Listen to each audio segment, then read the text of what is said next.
Saudara-saudari, dalam Injil minggu ini kita akan mendengar Tuhan Yesus sakit perut. Loh, kok bisa?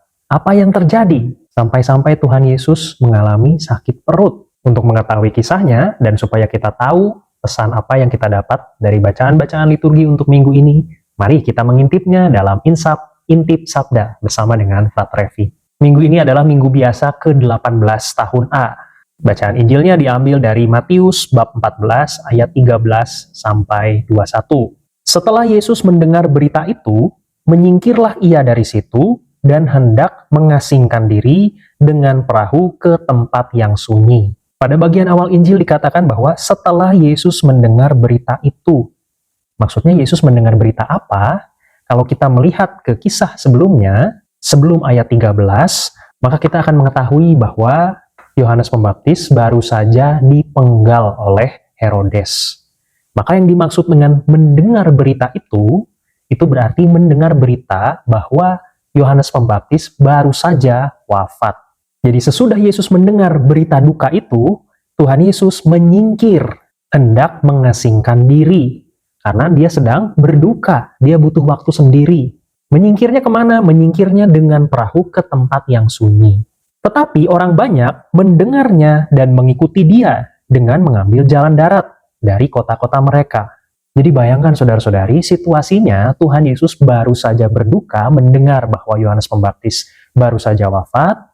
Dia ingin mengasingkan diri, mencari waktu sendiri, tapi ada banyak orang mengikuti Tuhan Yesus, rindu mendengarkan pengajarannya Tuhan Yesus. Lalu apa yang terjadi selanjutnya? Mari kita lihat ayat 14.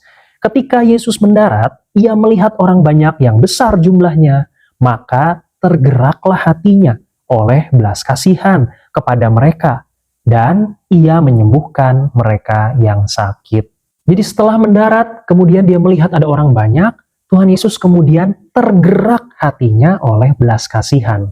Dalam teks aslinya, belas kasihan yang dimaksud di sini, itu yang sampai membuat perut sakit.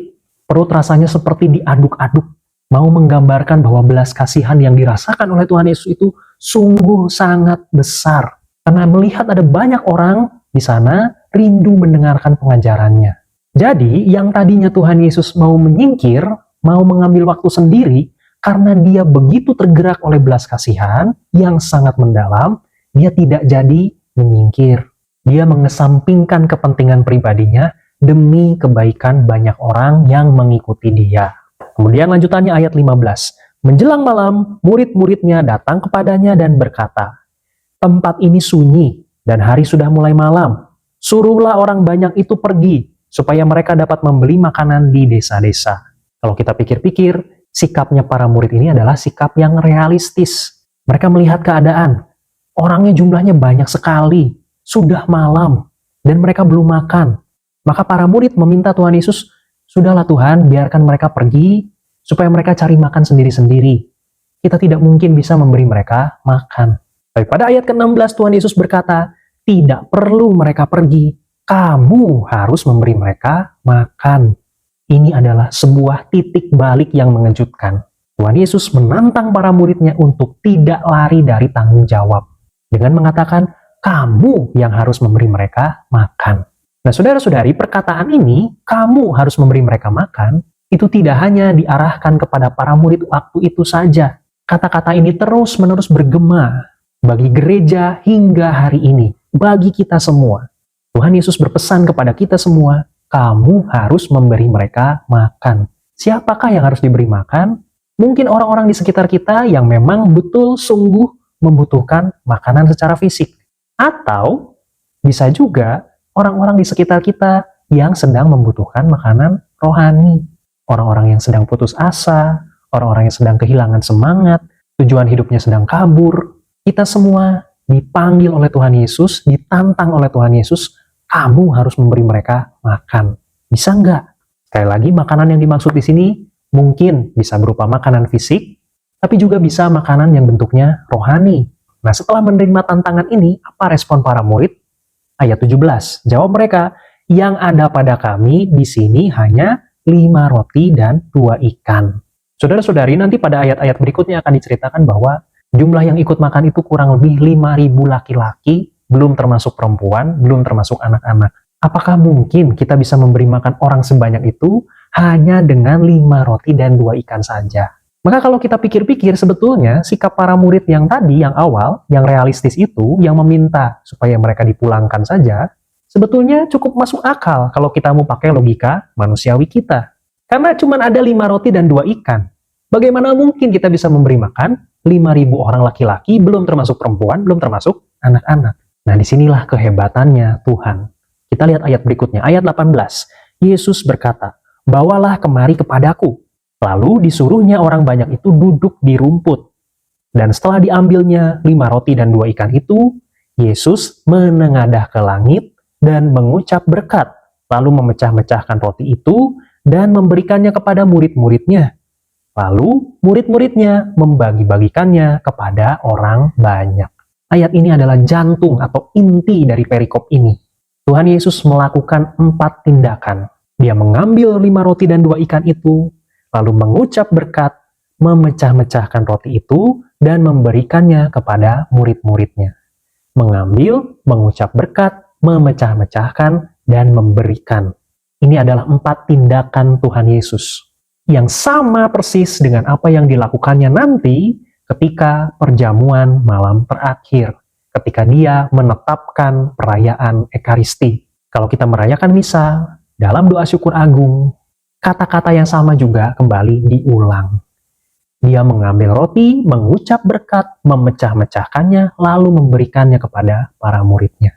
Jadi bayangkan saudara-saudari, peristiwa mukjizat 5 roti dan 2 ikan ini, itu adalah gambaran atau bayangan nantinya Tuhan Yesus pun akan melakukan tindakan serupa pada saat perjamuan malam terakhir. Selain itu, hal yang menarik lagi adalah bahwa Tuhan Yesus membagi-bagikan roti itu pertama-tama kepada para muridnya dulu.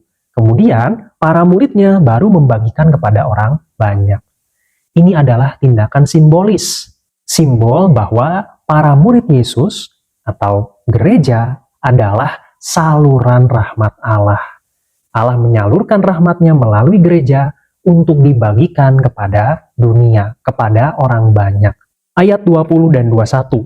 Dan mereka semuanya makan sampai kenyang. Jadi orang banyak itu makan sampai kenyang. Kemudian orang mengumpulkan potongan-potongan roti yang sisa 12 bakul penuh. Yang ikut makan kira-kira 5.000 laki-laki, tidak termasuk perempuan dan anak-anak. Kalau mau disimpulkan berarti di tangan Tuhan aneka macam kekurangan bisa diubah menjadi kelimpahan. Awalnya tadi cuma 5 roti dan 2 ikan. Tetapi di tangan Tuhan 5 roti dan 2 ikan yang menurut pandangan kita itu adalah kekurangan, bagi Tuhan itu bisa menjadi berkat berlimpah untuk banyak orang. Bahkan dikatakan semua makan sampai kenyang. Bukan cuma itu, masih ada sisa 12 bakul penuh. Dalam tradisi Yahudi, angka 12 itu adalah angka yang spesial. Angka 12 mewakili 12 suku Israel. Tuhan Yesus pun memanggil 12 rasul. 12 adalah angka yang spesial. Maka kalau dikatakan sisanya 12 bakul, ini adalah simbol bahwa kelimpahannya ini adalah kelimpahan yang sungguh berlimpah, sungguh luar biasa. Kelimpahan yang sempurna. Maka dari Injil ini, ada satu pelajaran penting yang bisa kita ambil. Mungkin hari ini kita sedang berhadapan dengan situasi di sekitar kita yang kurang ideal, yang tidak baik-baik saja. Mungkin ada masalah, mungkin ada orang-orang di sekitar kita yang sedang butuh pertolongan, mungkin kita sedang pusing mencari jalan keluar atas persoalan yang sedang kita alami sekarang. Dan mungkin ada di antara kita yang sekarang sudah mulai merasa capek, mulai terpikir untuk menyerah, dan sebagainya. Saudara-saudari, kita memang punya banyak kekurangan. Mungkin hari ini kita cuma punya 5 roti dan 2 ikan. Tidak ada bandingannya dengan begitu besarnya masalah yang mungkin sekarang sedang kita hadapi. Mungkin kita berpikir kita nggak mampu. Saya cuma punya 5 roti dan 2 ikan. Bagaimana mungkin saya bisa menyelesaikan persoalan sesulit ini? Yang diharapkan dari kita adalah mempersembahkan apa yang kita punya. Apapun itu, apapun yang bisa kita usahakan. Meskipun cuma 5 roti dan 2 ikan. Tapi yuk kita persembahkan kepada Tuhan. Karena di tangan Tuhan, 5 roti dan 2 ikan bisa memberi makan 5.000 laki-laki, belum termasuk perempuan dan anak-anak. Begitu pula dengan kehidupan kita. Segala macam hal yang kita punya sekarang mungkin di mata kita adalah kekurangan. Tapi kalau itu dipersembahkan kepada Tuhan, di tangan Tuhan, apa yang menurut kita tidak sempurna itu akan dibuat menjadi berkat yang berlimpah untuk orang-orang di sekitar kita. Mungkin kita tidak harus menolong 5.000 orang.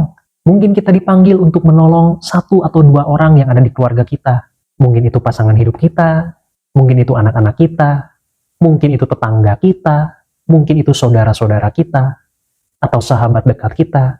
Kita bisa memberi makan mereka. Artinya kita bisa membantu mereka memenuhi kekurangan yang sekarang sedang mereka alami. Dengan aneka macam kekurangan yang kita miliki. Sekali lagi, yang dituntut bukanlah kesempurnaan, tetapi persembahan. Apa yang saya punya, apa yang saya bisa upayakan, saya persembahkan kepada Tuhan, dan di tangan Tuhan, saya percaya, itu semua akan menjadi berkat untuk orang-orang di sekitar saya. Maka jangan menyerah saudara-saudari, lanjutkan perjuangan kita. Sekarang kita melihat bacaan pertama, Yesaya 55 ayat 1-3. Nubuat Nabi Yesaya ini disampaikan kepada bangsa Israel pada akhir masa pembuangan di Babel. Artinya bisa kita bayangkan situasi bangsa Israel waktu itu sedang hancur, mungkin kehilangan harapan. Nah, melalui Nabi Yesaya, Allah ingin menawarkan pemulihan bangsa Israel. Ayat 1, ayo, hai semua orang yang haus, marilah dan minumlah air.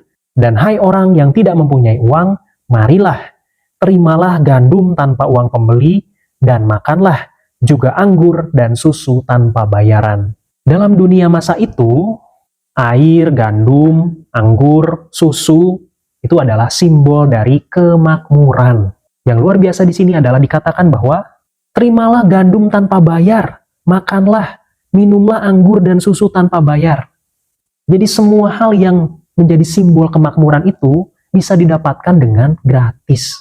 Padahal sekali lagi itu adalah sesuatu yang sangat berharga, simbol dari kemakmuran. Melalui ayat yang pertama ini, ingin dikatakan kepada kita bahwa keselamatan atau rahmat dari Allah itu memang tidak bisa dibeli oleh manusia. Karena itu adalah sesuatu yang sangat luhur. Disimbolkan dengan gandum, dengan air, dengan susu. Tetapi berkat Allah yang sungguh sangat berharga itu, yang tidak bisa dibeli oleh manusia itu diberikan kepada kita oleh Allah secara cuma-cuma, gratis. Lalu ayat kedua, mengapakah kamu belanjakan uang untuk sesuatu yang bukan roti, dan upah jeripayahmu untuk sesuatu yang tidak mengenyangkan? Dengarkanlah aku, maka kamu akan memakan yang baik, dan kamu akan menikmati sajian yang paling lezat. Ada pertanyaan menggelitik pada ayat kedua ini. Mengapa kamu membelanjakan uangmu untuk sesuatu yang bukan roti? Mau mengingatkan kita, mengapa kok kita sering menggunakan sumber daya yang kita punya untuk sesuatu yang tidak terlalu berguna? Menghambur-hamburkan energi, menghambur-hamburkan waktu, menghambur-hamburkan uang untuk sesuatu yang tidak penting. Atau kalau dalam bahasanya saya, uangnya dibelanjakan untuk sesuatu yang bukan roti. Artinya yang bukan kebutuhan mendasar kita. Lalu ayat 3, sendengkanlah telingamu dan datanglah kepadaku. Dengarkanlah, maka kamu akan hidup. Aku hendak mengikat perjanjian abadi dengan kamu, menurut kasih setia yang teguh yang kujanjikan kepada Daud. Tuhan berkata kepada bangsa Israel, dengarkanlah, maka kamu akan hidup. Mendengar yang dimaksud di sini itu bukan sekadar menangkap suara, tapi mendengar sambil berusaha untuk memahami dengan sungguh-sungguh dan berusaha untuk taat mengikuti apa yang sedang didengarkan itu. Dan kata Tuhan, aku hendak mengikat perjanjian abadi dengan kamu, menurut kasih setia yang teguh yang kujanjikan kepada Daud. Daud adalah Raja Israel yang diberi janji oleh Allah supaya keturunannya tetap bertahan kuat, kerajaannya pun kokoh berdiri, dan sebagainya. Nah, seluruh bangsa Israel kalau mau mendengarkan Allah, maka semuanya akan mengalami apa yang dialami juga oleh Daud, yaitu kejayaan, kemenangan, kemakmuran. Jadi kalau mau ditarik kesimpulannya, nubuat Yesaya ini memberikan pesan kepada kita, jangan membuang-buang energi, waktu, uang kita, aneka macam sumber daya yang kita punya, untuk sesuatu yang tidak penting, yang sifatnya hanya kesenangan sementara. Lebih baik aneka macam sumber daya itu, energi kita, waktu kita, Harta kita mungkin digunakan untuk sesuatu yang lebih berharga, yang diarahkan untuk kemuliaan Allah, yang sifatnya abadi. Apa itu misalnya? Mencoba berbuat baik kepada banyak orang. Perbuatan baik itu sifatnya abadi, saudara-saudari. Kalau kita melayat, atau kita mengikuti misa requiem, maka yang akan banyak kita dengarkan itu bukan orang yang sudah meninggal ini punya harta A, B, C, D, E. Bukan itu yang akan kita dengarkan. Yang akan lebih banyak kita dengarkan adalah orang yang dipanggil Tuhan ini selama hidupnya melakukan kebaikan A, B, C, D, E. Yang akan kita terus ingat dari kehidupan seseorang adalah kebaikan-kebaikan yang dilakukannya sepanjang hidup. Karena kebaikan-kebaikan itu sifatnya kekal, abadi. Itu adalah harta surgawi. Karena kata Tuhan Yesus, harta surgawi itu tidak habis dimakan oleh ngengat. Sementara harta duniawi itu bisa habis dimakan oleh ngengat. Maka untuk apa kita membuang-buang waktu, membuang-buang tenaga, membuang-buang harta untuk sesuatu yang bisa dimakan oleh ngengat? Jangan takut untuk berbuat baik. Karena sekali lagi, meskipun kita merasa diri tidak sempurna, banyak kekurangan, persembahkanlah itu kepada Allah.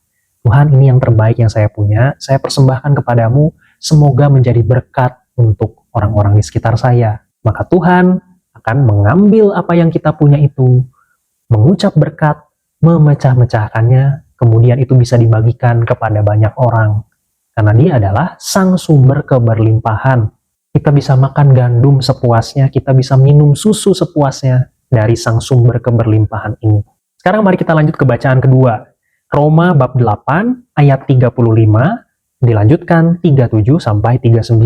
Siapakah yang akan memisahkan kita dari kasih Kristus? Penindasan atau kesesakan atau penganiayaan atau kelaparan atau ketelanjangan atau bahaya atau pedang?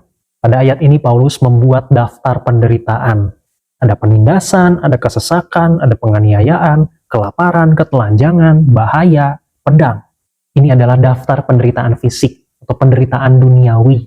Dan Paulus bertanya, apakah penderitaan-penderitaan duniawi ini bisa memisahkan kita dari kasih Kristus atau tidak? Jawabannya jelas tidak. Penderitaan duniawi tidak akan memisahkan kita dari kasih Kristus. Jadi jangan khawatir.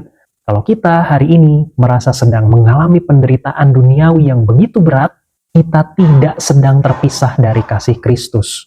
Ayat 37, tetapi dalam semuanya itu, kita lebih daripada orang-orang yang menang oleh Dia yang telah mengasihi kita. Kita lebih dari orang-orang yang menang. Artinya kemenangan kita itu kemenangan mutlak. Kenapa kita bisa menjadi pemenang mutlak? Oleh Dia yang telah mengasihi kita. Siapakah yang sangat mengasihi kita? Tuhan Yesus. Dia rela memikul salib, menderita, bahkan wafat. Demi siapa? Demi kita semua. Orang-orang yang berdosa ini. Seharusnya yang disalib itu adalah kita. Tapi Tuhan Yesus mau menggantikan posisi kita disalib untuk menebus kesalahan kita. Dan penebusannya membuat kita menjadi pemenang mutlak. Dengan demikian tidak mungkin kita terpisah dari kasih Kristus. Karena kemenangannya mutlak. Aneka macam penderitaan yang tadi disebutkan oleh Paulus, penindasan, kesesakan, ketelanjangan, dan seterusnya, itu nggak ada apa-apanya dibandingkan dengan pengorbanan Tuhan Yesus di salib. Ayat 38, sebab aku yakin bahwa baik maut maupun hidup, baik malaikat-malaikat maupun pemerintah-pemerintah, baik yang ada sekarang maupun yang akan datang, atau kuasa-kuasa, baik yang di atas maupun yang di bawah, ataupun sesuatu makhluk lain, tidak akan dapat memisahkan kita dari kasih Allah yang ada dalam Kristus Yesus Tuhan kita. Sekali lagi ditegaskan, Paulus sungguh sangat-sangat yakin tidak akan ada satupun hal duniawi, penderitaan duniawi yang bisa memisahkan kita dari kasih Tuhan. Dalam keadaan apapun, bahkan Paulus membuat daftar lagi, baik dalam keadaan mati maupun dalam keadaan hidup, baik malaikat-malaikat, pemerintah-pemerintah, baik yang ada sekarang maupun yang akan datang, baik kuasa yang di atas, kuasa yang di bawah, ataupun sesuatu makhluk yang lain, tidak akan pernah ada yang bisa memisahkan kita dari kasih Kristus. Singkatnya, tidak ada satupun, kekuatan manapun, hal apapun yang bisa memisahkan kita dari kasih Kristus. Bacaan-bacaan untuk minggu ini mengajak kita untuk bersikap optimis. Di sekitar kita sekarang, atau di dalam diri kita sendiri sekarang, mungkin sedang ada persoalan, sedang ada penderitaan, sedang ada salib yang kita pikul, dan mungkin saja sekarang kita sedang merasa tidak berdaya, karena tidak punya apa-apa, karena merasa lemah. Hari ini Tuhan mengajak kita untuk jangan takut mempersembahkan apapun yang kita punya. Meskipun hanya 5 roti dan 2 ikan, persembahkanlah kepada Tuhan, dan di tangan Tuhan, apa yang menurut kita kekurangan bisa menjadi keberlimpahan, menjadi berkat, tidak hanya bagi diri kita sendiri, tetapi juga bagi orang-orang di sekitar kita. Dan membuat Yesaya berpesan, jangan menghabiskan sumber daya, menghabiskan waktu, menghabiskan tenaga, menghabiskan uang, atau apapun yang kita punya, untuk sesuatu yang tidak berharga, untuk sesuatu yang gak penting, untuk sesuatu yang sifatnya hanya kesenangan sesaat saja. Mendingan dipakai untuk sesuatu yang abadi, yaitu perbuatan-perbuatan baik, mumpung kita masih punya kesempatan hidup di dunia ini. Dan tidak perlu khawatir kalau kita mengalami aneka macam tantangan, kesulitan, karena tidak ada satupun kuasa di dunia ini, penderitaan duniawi macam apapun, tidak akan ada yang memisahkan kita dari kasih Kristus. Kemuliaan kepada Bapa dan Putra dan Roh Kudus, seperti pada permulaan, sekarang, selalu, dan sepanjang segala abad. Amin.